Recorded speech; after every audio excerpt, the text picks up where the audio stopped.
There's a body of water between the southern tip of Florida and the Florida Keys that offers adventurous anglers endless options.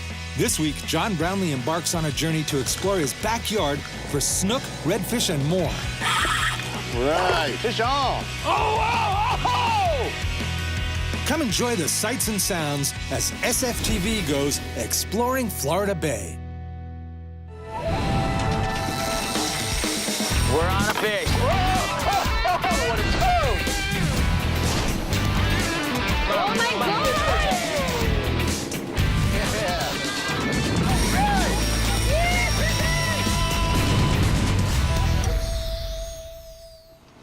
This week, John Brownlee, the editor of Salt Water Sportsman, and one of the most avid conservationists I know, heads out into the wilds of Florida Bay and discovers some truly superb fishing. Good morning, Captain Burke. Did we get the bait? I did. I'm sorry I'm a few minutes late, but the pilchard started showing up, so I stuck around through the net a couple times to make sure we had enough to fish with today. Very cool. We ready to go? I am ready to go. Tides look good. Everything looks great. After being greeted by a beautiful sunrise in Islamorada, I met up with my good friend Captain Tad Burke of Tavernier for a day in Florida Bay. Tad serves as the Commodore of the Florida Keys Fishing Guides Association, and he's an awesome fisherman. He's fished Florida Bay for years. It's a beautiful run heading north toward Flamingo on the extreme southern tip of mainland Florida, and Tad's 24-foot yellowfin gets us there in no time. We're surrounded by 900 square miles of shallow water, and Florida Bay itself contains dozens of mangrove islands, any one of which can hold fish. Plus, the mainland itself is laced with many deep creeks, all of which can also hold fish. We've got a well full of frisky bait, and after entering one of the deep creeks, we decide to give it a try. All right, man. Beautiful run over. What's the game plan? Well, the game plan is to see if we can get some of these no-see-ums to get off of us, because they are chewing bad this morning. I thought they went away in the middle of the day. Price of admission. Exactly. Well, the tide's starting to rise, John, and you can see we got some structure up here and some debris on the shoreline. Right. And we're going to start. There's a nice little confluence up here. We're going to go down and kind of peel to the left a little, and it opens up into some flats. But we'll have some nice, hard, sharp banks with structure on there for you to start flipping that live pilchard in front of. And Do we want to put the pilchard in front of the structure or right in the eddy created by the structure? How does that work? Actually, you know, I like to start on both sides. Okay. As we're going in, we'll start on the top end, Let it working drift into right it. to the snag and around the other side as well. Absolutely. We'll All right. work on both sides because you never know where they're going to be sitting on any given day. If I was a snook, I'd be there. Let's go see if there's one there now. Let's go. I would definitely work one right down in there, John. Let's try that. Nice cast. See if the snook agree. The electric trolling motor allows Tad to keep the boat perfectly positioned for casting to shoreline structure. He's swimming down. Just keep working on that edge there.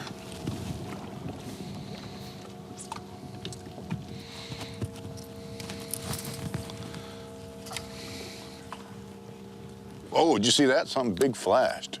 How did you get your bait? No, it's still swimming. Is it just drifting, or did your bait come off? I don't know.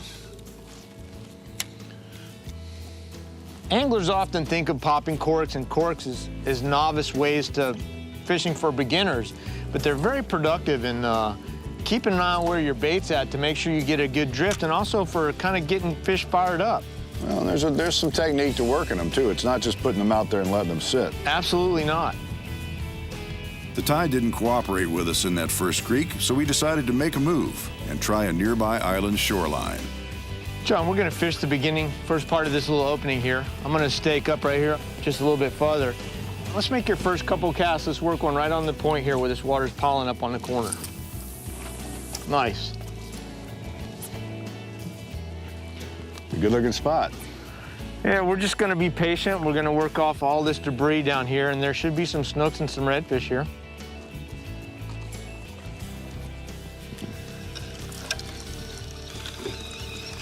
All right. Hey, John. We haven't caught him yet. Great cast on a nice spot, too. Nice little snook there. Yeah, nice little snook. All right. We'll take him. Hey, that one will work. We're happy to see him. For me. It's coming to you. Didn't have any problem eating that pilchard. Not a bit. There we go. All right. There he is.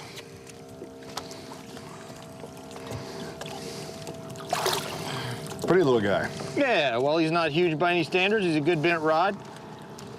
As we're matching the rod to the tackle to the fish here.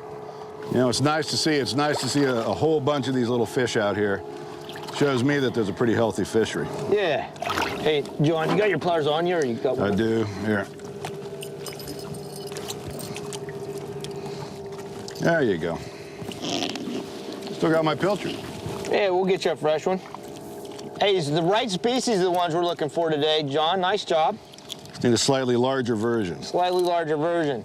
We'll I'll take tell you them, what, then. we'll definitely take them. We'll take them. All right, buddy. See ya. All right. Nice job. Let's get a fresh bait and get another one out there. That's right.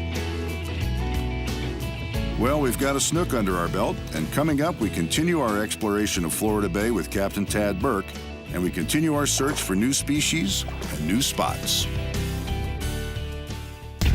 Sport Fishing Television is presented by Yellowfin, the choice of champions.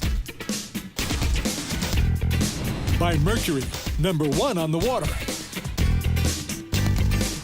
By Penn, the biggest name in fishing. And by the Florida Keys and Key West. Come as you are.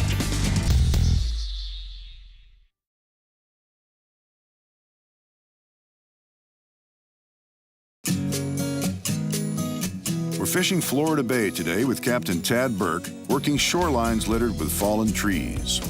These trees create excellent structure that snook, redfish, and speckled trout love to lurk around, waiting for an easy meal.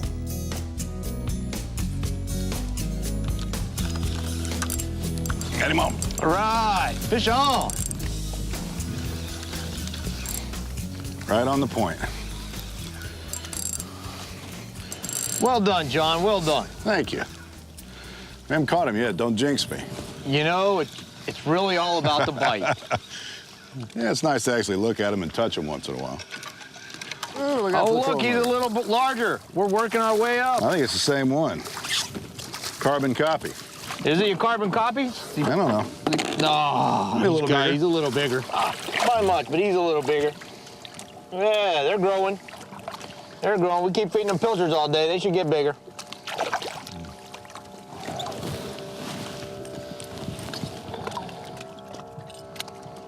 There you go. All right. That's what we're looking for. The islands in Florida Bay and the mainland itself have hundreds of miles of shoreline. It can be tough to know where to fish, and the experience of a seasoned guide is invaluable in this situation. Got him on. Right. I'm trying to weed the small ones out for you, JB. Yeah, well, stop it.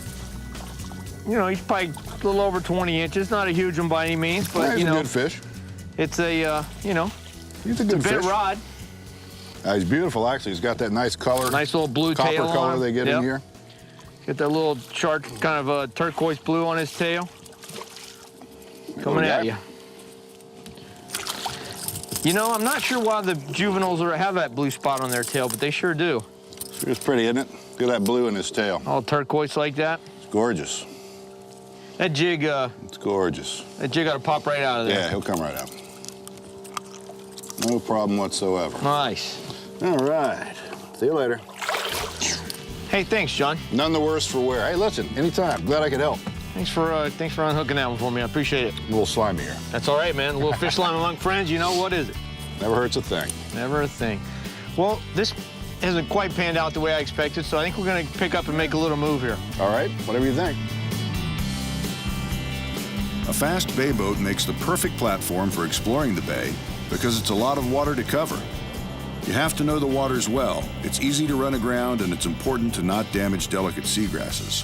If you're in your own boat and not sure of the depth of water in front of you, take it slow and feel your way along. After working the shoreline for several hours, we decide to make another move to try a marker on the edge of the bay in the hopes of catching a cobia. The tide is changing, so we should have a good shot at a fish. Cool, man. This is a good idea, making a move out to the edge of Florida Bay, see if we can find something on the marker. Well, we got a big tide right now, John. We got a big, like at 4.1 is high tide, and we're right up on the highest part of the tide. So if there's anything in the Gulf that's cruising down on, we'll come in and catch a ride on this big tide, because we're really dumping into the main part of Florida Bay right here. And this buoy is the edge of Everglades National Park, so this monitoring station here has a tendency to have some good creatures on there. Tad drops the anchor up current of the marker, which allows us to cast our live pinfish baits right to the perfect spot. I wouldn't pitch it too far. You might get hung up on the bottom there. Are we moving hard? Yeah, we're moving. We're at 1.7 miles an hour. Yeah, that's what it is then.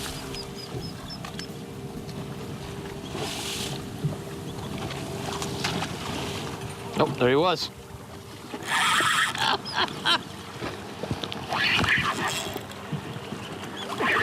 Bigger fish. Yeah. Good.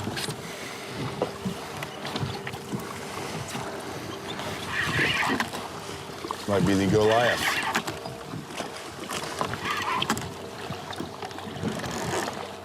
Acting Goliath-like. No, man, it's a snook. Another snookum. All right. Hey, a little bigger. We're gonna catch a legal one if we're not careful. Hey, that one looks damn close right there. Pretty close.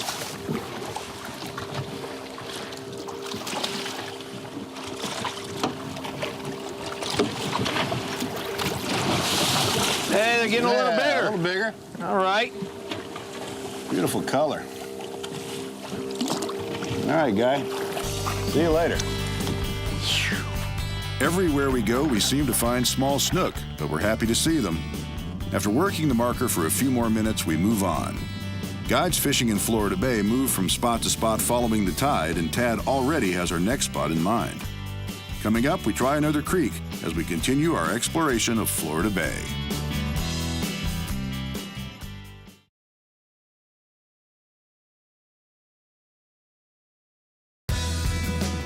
The dead trees along Florida Bay's shorelines are the result of a combination of natural erosion and the damage caused by Hurricane Wilma in 2005.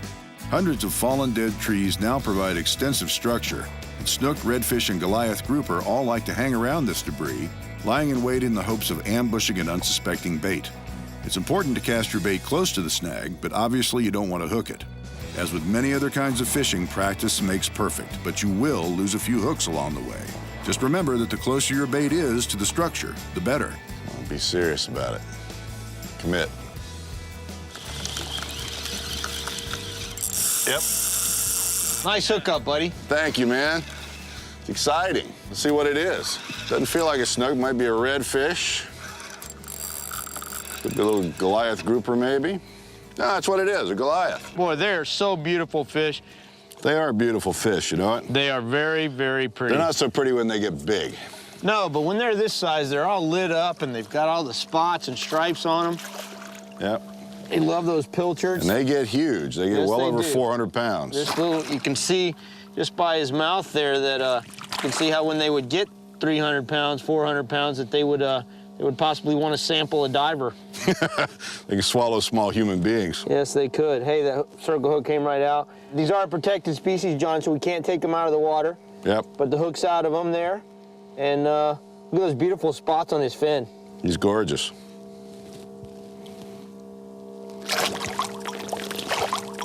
Nice little fish. Great First job, Goliath John. of the trip. That's right. They are awful pretty when they're that size. They are beautiful. And they're lucky that they're protected or he might be in the frying pan. We're fishing in the northern end of Florida Bay, a wilderness that looks much as it did 100 years ago. But the southern end of Florida Bay is defined by the chain of islands that make up the Florida Keys, a family vacation paradise. Popular stops in the Keys include Key Largo, Isla Mirada, known as the sport fishing capital of the world, Marathon, and the Lower Keys and Key West. Each area has unique benefits to offer, but all provide unmatched access to great fishing both inshore and offshore. Inshore species include snook, redfish, tarpon, speckled trout, permit, and bonefish. In fact, some of the largest bonefish ever caught have come from Isla Mirada. Offshore, you can find sailfish, swordfish, blue marlin, mahi-mahi, king mackerel, blackfin tuna, and many species of snapper and grouper. The Florida Keys offer more species of saltwater fish than anywhere else in the United States. But there's much more to the Keys than just fishing. All kinds of water sports are available, as is fine dining, snorkeling and diving, and just plain relaxing. For the perfect vacation experience, it would be hard to beat the Florida Keys and Key West. Coming up, we head back up the creek as our exploration of Florida Bay continues.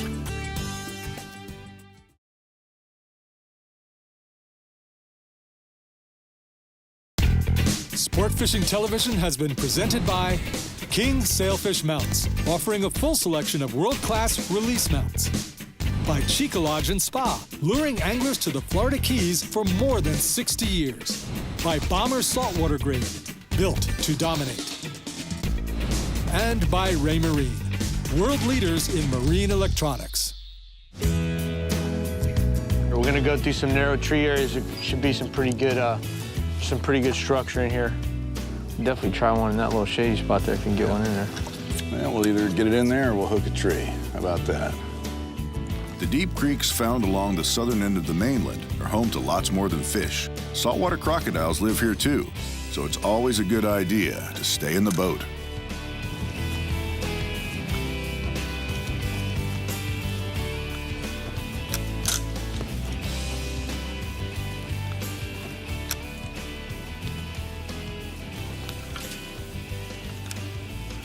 John!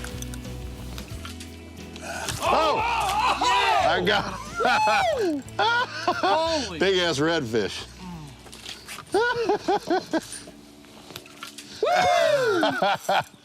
Was that a bite or was that a bite? That was a bite.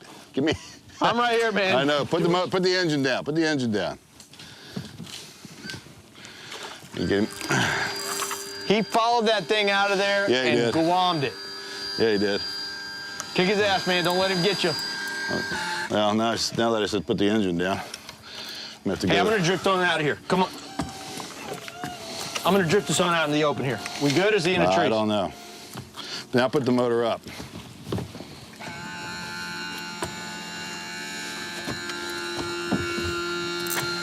I still got him. You good? All right, good. All right, I'm gonna let us drift on out into the open here. We're good. We're good now. We got him. That was the hottest bite ever. Spectacular. That was a spectacular bite. Now, hang on just a second. I'm gonna try to get us stopped here, but we're adrift Okay. because it's deep here. We're out in the open. That was about 10,000 ways for him to get away, and he did not. Holy cow, that's a good one. All right. John, that's a big redfish. That was a great cast and a great catch. Look at that color. What a great fish, huh? Yeah, super. Hold it a little line tight for a second. I got it. You got it? Pull it I tight. got it. Pull his head up a little bit. There we go. Amazing. You know, John, I would imagine that fish that we heard pop right there and saw his back out of the water, I bet this was him. I bet it was, too. It's funny, I would have sworn it was a snook, but you never know. All you can see is the back, and he had something right up against the mangroves. The way he ate it was spectacular. I threw the pilchard in there, was bringing it back out to make another presentation because I didn't think he was going to eat. He followed it out, ate it 2 feet from the side of the boat. Very good cast to get that thing up in there. I tell you what, he's got it in there a little bit. I'm going to check out and see where our hook is. Okay, let's see if we can get him released and out if of we here. can get him out and get him released here. There you go. Because he's definitely a trophy, and we don't want to hurt him any. No. So he absolutely piled on it. He rolled up on it, kaboosh, which is why he took it so deep. That was a no-nonsense bite. He meant to eat that bait. Hey, that's what we came for. Beautiful. That's an more awesome like it. fish. That's an awesome fish. We're looking for a little weight. He had some. Florida Bay is an awesome place, but it definitely faces many environmental challenges. Captain Tad Burke has been a leader in the movement to protect and restore the bay as the head of the Florida Keys Fishing Guides Association. His passion and energy have made a real difference for the bay and the wildlife that lives there.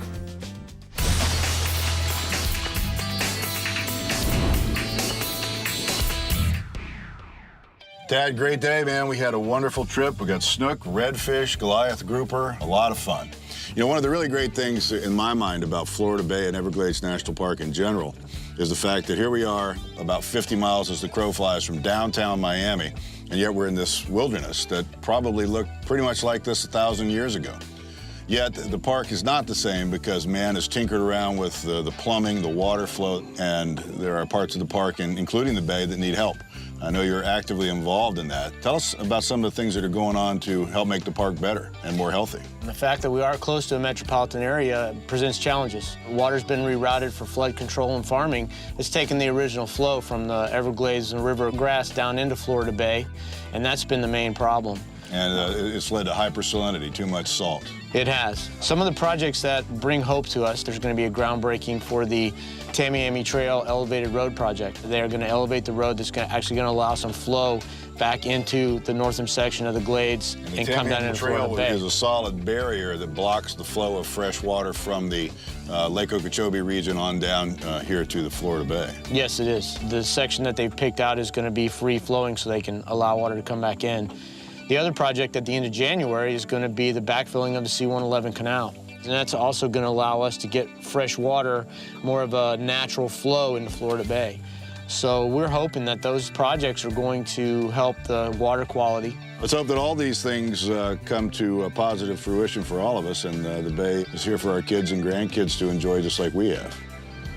Tad has done a lot for Florida Bay, but there's a lot more to be done. All of us should get involved with saving this beautiful wilderness, which lies right in our own backyard. I'd like to thank Tad for a great day on the water. He really knows how to put you on the fish. Log on to CaptainTadBurke.com to find out more or to book a charter. And thanks to King Sailfish Mounts for allowing our hearing-impaired viewers to enjoy our show. I'm John Brownlee, Editor-in-Chief of Salt Water Sportsman. Thanks for joining us, and we look forward to bringing you another great adventure soon on Sport Fishing Television.